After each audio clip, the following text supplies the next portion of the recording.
नमस्कार दोस्तों। डेट है आज 28 जुलाई और स्वागत है आपका Delhi IAS UPSC current affair discussions में। दोस्तों, आज जो हम आर्टिकल डिस्कस करने वाले हैं वो है रिसेंटली जो इंडिया की एक न्यूज़ आई है, इंडिया ने राइस एक्सपोर्ट जो है बैन किया हुआ है उसके बारे में। तो चलिए बिना किसी देरी के आर्टिकल शुरू करते हैं। तो जो आर्टिकल है वो हमें ये है, इंडिया ने रिसेंटली, आप जानते हैं, राइस को एक्सपोर्ट, जो नॉन बासमती राइस का एक्सपोर्ट बैन किया है और इस पर एक आईएमएफ ने अपना स्टेटमेंट दिया है। आईएमएफ ने कंसर्न्स रेज किए हैं कि इस बैन से ग्लोबल फूड प्राइस इन्फ्लेशन हो सकता है। तो देखते हैं इस आर्टिकल में क्या है। इसमें वाई न्यूज है, राइस एक्सपोर्ट है, जो इंडिया का स्टैट्स है कि इंडिया कितना राइस एक्सपोर्ट करता है और क्या इसका ग्लोबल शेयर है, impact of India's export ban and rice cultivation in India. आप इंडिया का जब भी पॉलिटिकल मैप देखें तो ज़रूर इस चीज़ को मैपिंग ज़रूर कीजिए कि कौन कौन से एरिया हैं जहाँ पर हमारा राइस जहाँ पर होता है और क्यों ये एरिया ज़रूरी है, क्योंकि ये आपको यूपीएससी मेंस आंसर राइटिंग में बहुत बहुत हेल्प करने वाला है। ये जो मैपिंग करना, मैप्स बनाना, डायग्राम बनाना। तो जो ये देखिए,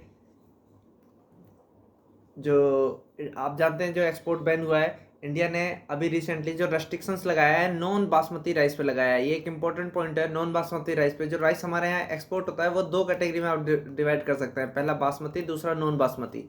तो बैन पूरे राइस एक्सपोर्ट पर नहीं लगाया है, नॉन बासमती जो राइस है उस पर लगा है। और क्यों लगाया है, इसका क्या रीजन हो सकता है सरकार ने बैन लगाया है? एक रीजन इसका ये है कि domestic availability eight reasonable prices. अगर हम मान लीजिए हमारे पास 100 क्वांटिटी में 100 टन में होता है, अगर इसका हम 50 एक्सपोर्ट कर दें और 50 सिर्फ डोमेस्टिक कंजप्शन के लिए रखें तो कहीं ना कहीं सप्लाई जो चेन है उसमें शॉर्टेज हो सकती है और उससे फिर डोमेस्टिक जो इंडिया में कंज्यूमर्स हैं उनको इसका इन्फ्लेशन उनको इसके इन्फ्लेशन का असर देखने को मिल सकता है। तो इस इन्फ्लेशन से डोमेस्टिक सप्लाई चेन बनी रहे और कोई सप्लाई की शॉर्टेज ना हो, उसके लिए सरकार ने ऐसा किया है कि जो आपका जो नॉन बासमती एक्सपोर्ट है उस पर बैन लगाया है। एक रीजन ये है। अगला ये और रीजन इसके अलावा ये भी हो सकते हैं कि इथेनॉल ब्लेंडिंग प्रोग्राम में ये जो है हेल्प करेगा। जो आप जानते हैं राइस के साथ जो उसका काफ़ी जो एक्स्ट्रा प्रोडक्ट्स होते हैं वो इथेनॉल ब्लेंडिंग के काम आता है। इसके अलावा animal husbandry and poultry sector में भी है, हमें इसके एज ए फीड इससे मदद मिलेगी ताकि जो एनिमल फीड का जो प्राइस है वो भी इन्फ्लेट ना करे। आपने देखा होगा पिछले सालों में, लास्ट ईयर, उसमें जो एनिमल फीड है उसके प्राइस में बहुत हाई इन्फ्लेशन देखने को मिला था। इंडिया दोस्तों वर्ल्ड का लार्जेस्ट राइस एक्सपोर्टर है, ये बात आपको नोट डाउन कर लेनी चाहिए। यूपीएससी प्रीलिम्स के प्रीवियस ईयर क्वेश्चन में भी ये बात आ चुकी है कि who is the largest exporter of the rice in the world, और 4 ऑप्शन थे, 1 2 3 4। पहले में शायद इंडिया था, दूसरे में चाइना, तीसरे में वियतनाम और ऐसे अगला फिलीपींस। तो सही आंसर जो था वो इंडिया था। India world largest exporter of rice है और India almost 40% of global rice export करता है। 40% एक शेयर जो होता है बहुत ही बड़ा शेयर होता है। आप इस चीज़ को जान सकते हैं, वर्ल्ड का अगर 40% इंडिया कर रहा है राइस एक्सपोर्ट, तो डेफिनेटली अगर वो एक्सपोर्ट पे बैन लगाता है तो एक ये मेजर कंसर्न है। तो आप देखिए, इस तरीके से जब भी आप इस तरीके की न्यूज़ को पढ़ें और मेंस के आंसर राइटिंग करें तो इन चीज़ों की मैपिंग और डायग्राम के थ्रू जरूर कीजिए। जैसे मैं अभी इस समय आपके सामने कर रहा हूँ कि वर्ल्ड का ये शेयर 100% था, तो इसका जो ये 40% है ये इंडिया एक्सपोर्ट करता है वर्ल्ड को। तो नॉन बासमती राइस है, ये जो टोटल राइस का उसका 25% टोटल राइस का एक्सपोर्ट करता है इंडिया। मान लीजिए टोटल राइस हम 100 टन कर रहे हैं तो उसमें से 75 टन जो है वो बासमती राइस है और उसका 25% जो है नॉन बासमती राइस है, जो अभी इंडिया में बैन हुआ है। ये देखिए, ये 25% हिस्सा है और ये जो नॉन बासमती राइस का इंडिया का एक्सपोर्ट पे जो बैन लगा है।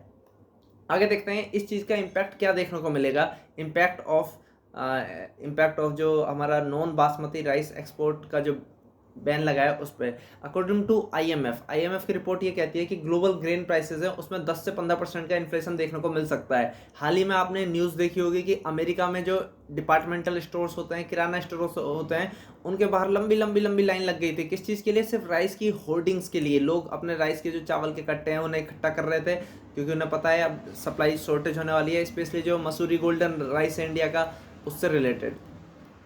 मसूरी गोल्डन एक नॉन बासमती राइस है, वैरायटी है कुछ चीज़ की।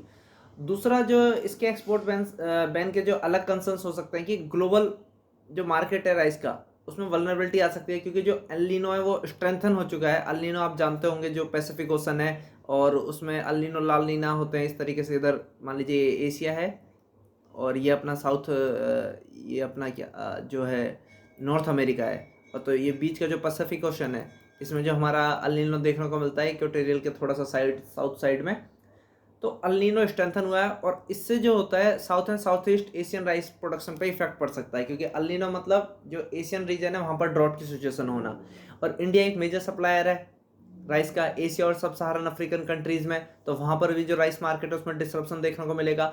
अब क्योंकि इंडिया ने एक्सपोर्ट पे बैन लगाया है, तो इससे जो अदर कंट्रीज जो राइस एक्सपोर्ट करती हैं उनके माइंड में भी एक ट्रिगर पॉइंट आएगा, जैसे थाईलैंड है, वियतनाम है, कि क्यों ना राइस की शॉर्टेज में, जब ग्लोबल वार्मिंग हो रही है, ड्रॉट्स आ रहे हैं, तो जब राइस का प्रोडक्शन पे इफेक्ट होगा वो भी बैन लगाएं अपने कंट्रीज में सप्लाई को मेंटेन रखने के लिए। तो थाईलैंड और वियतनाम भी ऐसा कदम उठा सकते हैं, ये किसका इम्पैक्ट हो सकता है।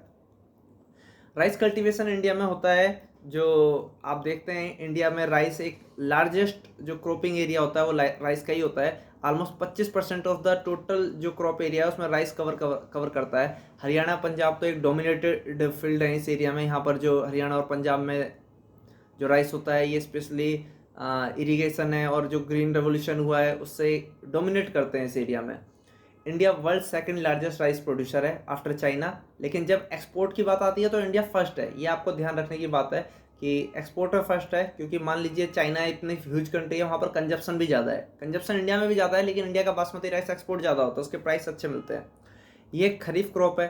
खरीफ से क्या मतलब है, जो क्रॉप्स हमारे जो आप ले लीजिए जून से लेकर सितंबर के महीने में जो होती हैं, जून से सितंबर, ये गर्मियों का मौसम होता है, मानसून का मौसम होता है नॉर्थ इंडिया में, तो इन क्रॉप्स को बोलते हैं खरीफ। इसमें कौन कौन सी क्रॉप्स होती हैं, इसमें होती है खरीफ आपकी क्रॉप होती है राइस हो गया, कॉटन हो गया, जूट हो गया, ज्वार हो गया, बाजरा हो गया, इस तरीके से, और मेज हो गया, सोयाबीन हो गया, ग्राउंड नट्स हो गए, ये आपके खरीफ क्रॉप हैं। इनको आपको याद रख लेना चाहिए, पेपर में प्रीलिम्स में कहीं ना कहीं आपको हेल्प करते हैं others types of question solve करने के लिए, एग्रीकल्चर से रिलेटेड, खरीफ और रबी सीजन से रिलेटेड।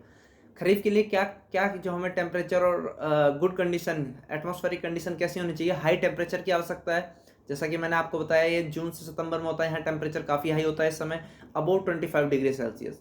हाई ह्यूमिडिटी की चाहिए ज़रूरत होती है।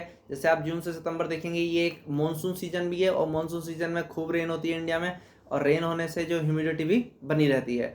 फिर रेनफॉल अबव 100 सेंटीमीटर होना चाहिए, ये भी एक प्राइम कंडीशन है। आप जब भी इस तरीके के पढ़ें न्यूज को तो एनालिसिस की मैपिंग जरूर कीजिए। जैसे कि आप देख सकते हैं यहाँ पर कि जो इंडिया है, इंडिया में जो राइस की जो बेल्ट है उसको आप मैपिंग कर सकते हैं। ये देखिए, ये जो राइस की बेल्ट आ रही है, तो कोस्टल एरिया में आप देखने को मिल रहा होगा यहाँ पर इस तरीके से। हाँ, जो कोस्टल एरिया है, ईस्टर्न कोस्टल एरिया है, जैसे कि तमिलनाडु है, आंध्र प्रदेश है, उड़ीसा है, वेस्ट बंगाल है, यहाँ पर राइस अच्छे से होता है। क्यों? क्योंकि ये कोस्टल एरियाज में जो मानसून रेन लेके आते हैं पहली बात तो, फिर एटमॉस्फेरिक ह्यूमिड कंडीशंस होती हैं। आप भी जानते हो जो मैपिंग का अगर आपने ग्राफ पढ़ा हो कि रेनफॉल इस डायरेक्शन में डिक्रीज होती है, यहाँ ज़्यादा होती है ईस्टर्न कोस्ट में, और वेस्ट में जैसे नॉर्थ वेस्ट की तरफ जाते हैं तो डिक्रीज होता है। इसी तरह वेस्ट कोस्ट में भी राइस होता है, केरला हो गया, महाराष्ट्र हो गया, गुजरात हो गए, कोस्टल एरियाज में।